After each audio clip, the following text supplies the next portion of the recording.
والسلام علی سید المرسلین اما بعد فاعوذ باللہ من الشیطان الرجیم بسم اللہ الرحمن الرحیم الصلاۃ والسلام علیک یا رسول اللہ وعلی آلک واصحابک یا حبیب اللہ۔ آج انشاءاللہ ہم اللہ تبارک و تعالی جل جلالہ کے فضل و کرم سے سورہ اعراف کی آیت نمبر 189، 90، 91 اور 92 کا ترجمہ و تفسیر پڑھنے سننے کی سعادت حاصل کریں گے۔ اعوذ باللہ من الشیطان الرجیم بسم اللہ الرحمن الرحیم هو الذی خلقکم من نفس واحدۃ وجعل منها زوجها لیسکن الیہا فلما تغشاها حملت حملا خفیفا فمرت به فلما اثقلت دعوا الله ربهما لئن آتيتنا صالحا لنكونن من الشاكرين فلما آتاهما صالحا جعلا له شركاء فيما آتاهما فتعالى الله عما يشركون۔ ترجمہ کنز العرفان وہی ہے جس نے تمہیں ایک جان سے پیدا کیا اور اسی میں سے اس کی بیوی بنائی تاکہ اس سے سکون حاصل کرے، پھر جب مرد عورت پر چھایا تو اسے ایک ہلکے سے بوجھ کا حمل ہو گیا، وہ اسی کو لے کر چلتی رہی، پھر حمل کا وزن بڑھ گیا تو دونوں اپنے رب سے دعا کرنے لگے، اگر تو ہمیں صحیح سالم بچہ عطا فرمائے تو ہم یقیناً تیرا شکر گزار کرنے والے ہو جائیں گے۔ پھر جب انہیں ہم نے صحیح سالم بچہ عطا کیا تو انہوں نے اس کی عطا میں شریک ٹھہرائے تو اللہ تعالیٰ ان کے شرک سے بلند و بالا ہے۔ اس آیت کریمہ اور اس کے بعد والی آیات کی تفسیر کے اندر مفسرین کے چند اقوال ہیں۔ مشرکین یہ کہا کرتے تھے کہ حضرت آدم علیہ السلام معاذ اللہ بتوں کی عبادت کرتے تھے اور بھلائی طلب کرنے اور برائی دور کرنے کے سلسلے میں بتوں کی طرف رجوع کرتے تھے۔ کفار کا یہ گمان تھا کہ آدم علیہ السلام بتوں کی پوجا کرتے تھے۔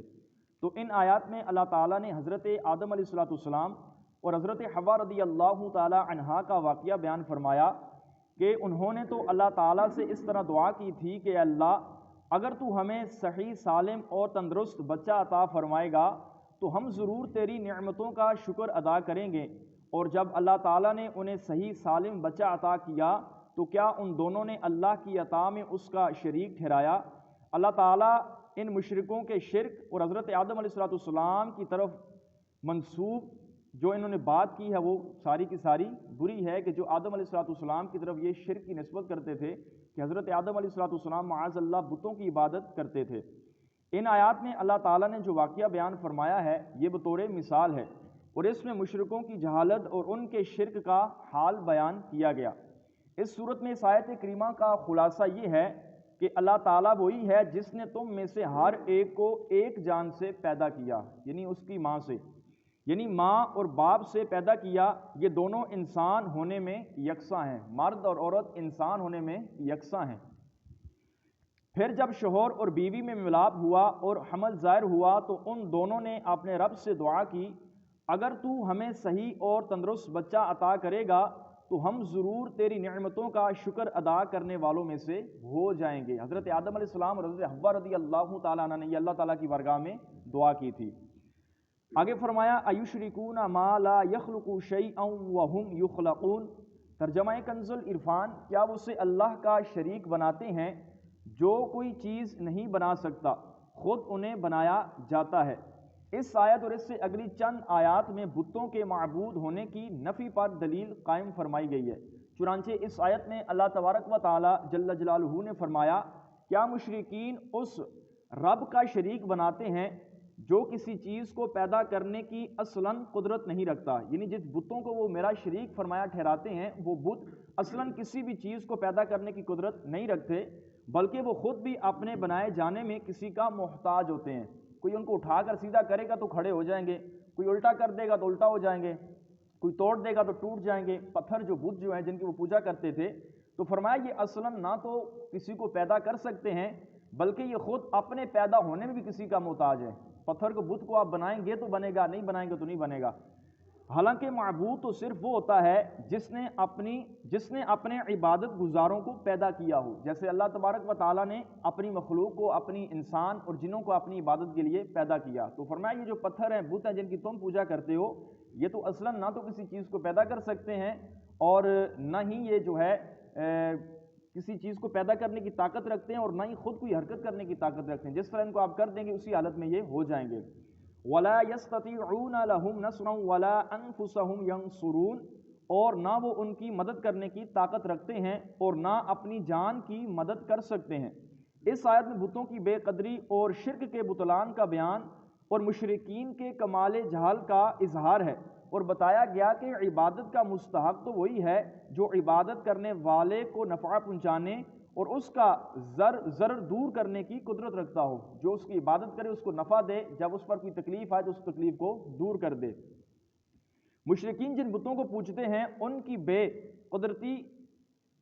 اس درجے کی ہے کہ وہ کسی چیز کے بنانے والے نہیں، کسی چیز کے بنانے والے تو کیا خود اپنی ذات میں دوسرے سے بے نیاز نہیں، خود جو ہے وہ کسی نے بنائے ہیں اور خود بھی وہ اپنی ذات سے بے نیاز نہیں ہیں، خود مخلوق ہیں، بنانے والے کے محتاج ہیں۔ پتھر جن کی وہ پوجا کرتے ہیں یہ خود اللہ تعالیٰ کی مخلوق ہیں اور بنانے میں دوسروں کے محتاج ہیں۔ اس سے بڑھ کر بے اختیاری یہ ہے کہ وہ کسی کی مدد نہیں کر سکتے، کسی کی مدد تو کیا کریں گے کہ خود انہیں کوئی ضرر پہنچے تو اس سے بھی دور نہیں کر سکتے۔ صدیق اکبر رضی اللہ تعالیٰ عنہ کا مشہور واقعہ ہے کہ جب آپ کے والد آپ کو بت خانے لے کر گئے تھے تو آپ نے کہا تھا میں تجھے پتھر مارتا ہوں، اگر خدا ہے تو اپنے آپ کو بچا، میں بھوکھا ہوں مجھے کھانا دے، میں ننگا ہوں مجھے کپڑے دے۔ تو بت تھا وہ کچھ بھی بات نہ حرکت نہ کر سکا، تو بالآخر صدیق اکبر رضی اللہ تعالیٰ نے اس کو توڑ دیا۔ تو فرمایا اسی طرح یہ خود جو بت ہیں جن کی تم عبادت کرتے ہو یہ بے اختیار ہیں، ان کو کوئی بھی اختیار نہیں، یہ مدد کے لیے دوسروں کے خود محتاج ہیں،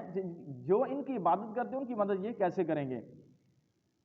الغرض جو چاہے کرے وہ اس سے اپنی حفاظت نہیں کر سکتے، لہٰذا خود ایسے مجبور و بے اختیار کو پوجنا انتہا درجے کی جہلیت ہے کہ جو خود اپنی کسی چیز کا اختیار نہیں رکھتا اس کی پوجا کرنا، اس کو معاذ اللہ اپنا خدا بنا لینا، یہ کمال درجے کی جہالت ہے۔ اللہ تبارک و تعالی